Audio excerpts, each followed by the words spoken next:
Hi, I'm Pat McCoy, Director of Technical Services here at Fujikura. We're in our R&D and development facility now. We just left the Fit On Academy studio, and now we're going to show you some of our proprietary machines. One of them here is our rack machine. This is a torture machine for shafts.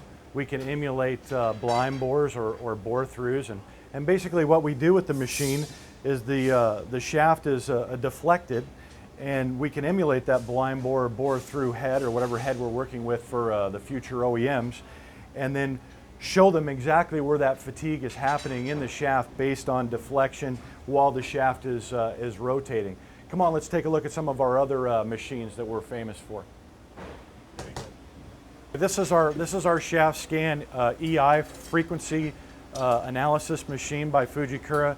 What this machine does is some of you understand the frequency machine with butt flex and getting a frequency number for cycles per minute. What this does is it measures the whole shaft full length in sections while the shaft is being deflected, and it gives the shaft what we call an EI or bend profile of how the shaft is bending. So we can measure those shafts every 1/16 of an inch, and then also check the diameter from the inside and the outside diameter full length of the part.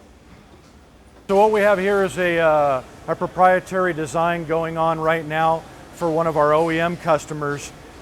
These are different materials that are laid up on a mandrel. In a shaft you can have from 5 plies of material up to 15 to 20 plies. The straight plies here are the ones that contribute to the actual stiffness of the shaft, and then the plies that he's laying up here, they're cut on an angle or what we call bias, and a lot of those control the actual torque of the shaft. So what we do behind us here is we have a shaft that's rolled up on a mandrel, and you can see we're running the blur material here, our Textreme material. This is a very lightweight woven fabric that eliminates some of the resin or glue in the shaft that can help us get to lighter weight and keep the durability and stiffness for our torture rack machine to tell us that it's a better part for durability wise for our customers. How many pieces are in this part? About 13, 14? How many? 29. Oh, 29. Okay, so there's a lot of smaller parts here for tip flex and stability at the tip, and probably not wrapped around the mandrel as many times.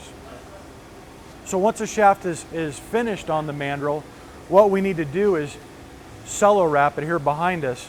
And what that's doing is if there's any voids or porosities in the layup, we can take that out with the shrink tape and really get all of the potential holes or air that could be in the layup out of it before it goes to the oven where to be cured. Okay, so once a shaft is cured and the cello is still on it, we need to take the cellophane off it and get it ready for sanding and paint. So let's go do that.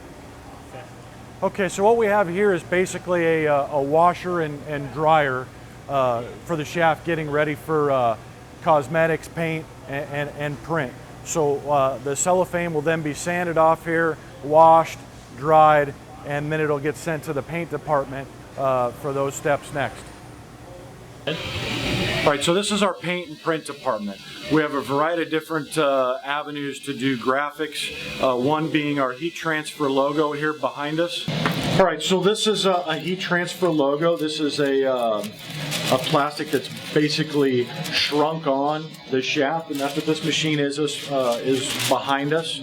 Along with that, we do silk screening here, and then we also have the ability to do laser etching like we've done on this part here for Michael Vick. So we can do anything graphically on the shaft, from etching to heat transfer and silk screen behind us. Thanks for taking a look at what we have here at Fujikura in our prototype facility.